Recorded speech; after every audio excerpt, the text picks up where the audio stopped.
میں بھی ایک دفعہ ایئرپورٹ پہ تھا نا، ایک خاتون بڑی لبرل قسم کی، وہ آئیں اور مجھے کہنے لگیں کہ آپ مفتی طارق مسعود صاحب ہیں؟ میں نے کہا جی۔ ایک سوال پوچھنا ہے، آپ ناراض تو نہیں ہوں گے؟ میں نے کہا پوچھ لیں۔ تو میں نے کہا، کہتی ہیں کہ میں نے تجربہ یہ ہے کہ جب مولانا ٹائپ کے لوگوں سے اس طرح کا سوال پوچھو تو وہ غصہ کرتے ہیں۔ وہ کیا کرتے ہیں؟ غصہ، اور گستاخی کا فوراً فتویٰ لگا دیتے ہیں کہ آپ تو نبی کے گستاخ ہو۔ میں نے کہا آپ بالکل آزاد ہو کے سوال پوچھیں، میں آپ پہ گستاخی کا فتویٰ نہیں لگاؤں گا۔ سوال حدیث میں آتا ہے کہ جو محتاج ہے نا، اس کا تو علاج ہی سوال میں، اگر اس پہ سوال پہ پابندی لگا دو گے، وہ بیچارہ کیسے، وہ گستاخی کے چکر میں ہی لگا رہے گا۔ اگر ٹھیک ہے، سوال مہذب انداز میں ہونا چاہیے، الفاظ شائستہ ہونے چاہیے۔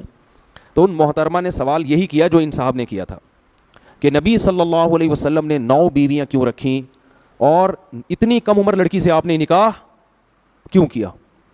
یعنی یہ سوال میرے دماغ میں پک پک کے نا مجھے اسلام سے سوال نے دور کر دیا۔ میں نے ان سے کہا مجھے ایک بات بتائیں، اگر نبی صلی اللہ علیہ وسلم نے یہ کام معاذ اللہ عیاشی کے لیے کیا ہوتا تو عیاشی کی عمر 50 سال ہوتی ہے یا 25 سال؟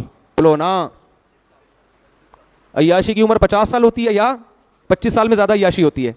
25 سال میں ہوتی ہے نا۔ 25 سال میں آپ صلی اللہ علیہ وسلم 40 سال کی عورت سے شادی کر رہے ہیں جو 2 دفعہ بیوہ ہو چکی تھی۔ ایک تو 25 سال میں کوئی عیاش آدمی 40 سالہ عورت کنواری سے بھی شادی نہیں کرے گا، کر کے تو دیکھو، ابھی پورا خاندان کاٹ کے پھینک دے گا آپ کو، اول تو خود ہی نہیں کرو گے۔ نمبر 2، 25 سال کی عمر میں 25 سال کی اگر بیوہ مل رہی ہو تو اس سے بھی کوئی شادی نہیں کرے گا، اور 25 سال کی عمر میں ایسی بیوہ جو 2 دفعہ بیوہ ہوئی ہو اور اس کی عمر 25 سال ہو، اس سے بھی کوئی شادی نہیں کرے گا، تو 2 دفعہ بیوہ ہوئی ہے۔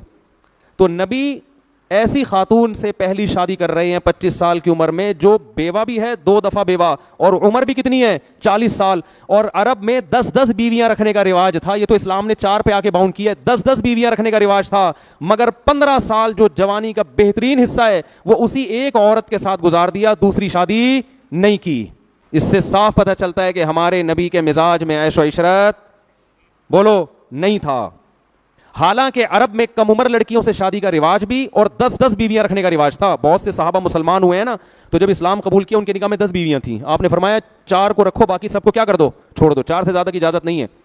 تو جس ماحول میں 10 بیویاں رکھنے کی اجازت ہے، جس میں آپ کو آفریں کی جا رہی ہیں کہ آپ اپنے مشن سے پیچھے ہٹ جائیں، عرب کی سب سے خوبصورت ترین عورتوں سے ہم آپ کی شادی کرا دیں گے، لیکن آپ صلی اللہ علیہ وسلم فرماتے ہیں کہ میرے ایک ہاتھ پہ چاند اور ایک پہ سورج رکھ دو گے، میں اپنے مشن سے پیچھے نہیں ہٹوں گا۔ اور 15 سال آپ نے 40 سالہ بیوہ کے ساتھ گزار دیے، جوانی کا بہترین حصہ، جبکہ کلچر اور ماحول اور معاشرہ آپ کو زیادہ شادیوں کی پرمیشن کیا ترغیب دے رہا ہے۔ اس زمانے میں کلچر تھا، ایک کو معیوب سمجھا جاتا تھا۔ پھر جب آپ کی عمر 50 سال ہوتی ہے اور ہجرت کا وقت آتا ہے، اس وقت آپ دھڑا دھڑ نکاح کرتے ہیں۔ یہ صاف بتانے کے لیے کہ آپ نے جو اتنی بیویاں رکھیں یہ اپنے مزاج یا معاذ اللہ عیش کی وجہ سے نہیں، بلکہ اسلام کے حکم کی وجہ سے، کیونکہ اسلام کے احکام نبوت کے بعد اور ہجرت کے بعد آنا شروع ہوئے ہیں، ہجرت سے پہلے اسلام کے تفصیلی احکام نہیں آئے تھے۔ بات آ رہی ہے سمجھ میں؟ اور پھر ان 9 بیویوں میں بھی صرف 1 کنواری ہیں، باقی 8 کیا ہیں؟ طلاق یافتہ اور بیوہ، جبکہ عرب کا کلچر اجازت دے رہا ہے 10 بیویاں رکھنے کی بھی، تو آپ نے 9 رکھی، وہ بھی 50 سال کے بعد۔